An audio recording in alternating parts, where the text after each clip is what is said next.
সারা দেশের মতো রাজশাহীতেও উৎসবমুখর পরিবেশে অনুষ্ঠিত হচ্ছে জাতীয় ভিটামিন এ প্লাস ক্যাম্পেইন। জেলায় ৩ লক্ষাধিক শিশুকে খাওয়ানো হবে ভিটামিন এ ক্যাপসুল। এ বিষয়ে নগরের কাদিরগঞ্জ এলাকার নগর স্বাস্থ্য কেন্দ্র থেকে বিস্তারিত জানিয়েছেন প্রতিনিধি বুলবুল হাবিব।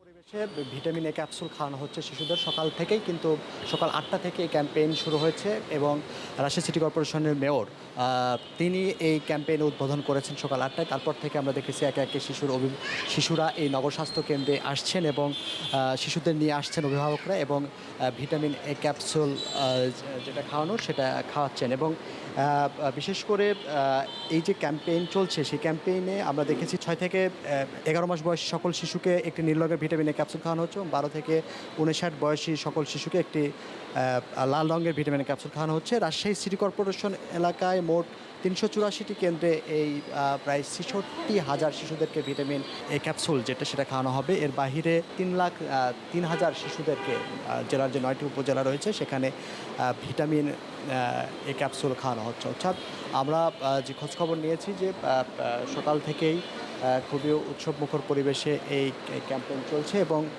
কোথাও কোনো যে অপ্রীতিকর ঘটনা সেটা ঘটেনি এবং সুষ্ঠুভাবে এই ক্যাম্পেইন চলছে এবং বিকেল যে ৪টা পর্যন্ত সেই ৪টা পর্যন্ত কিন্তু এই ক্যাম্পেইন চলবে।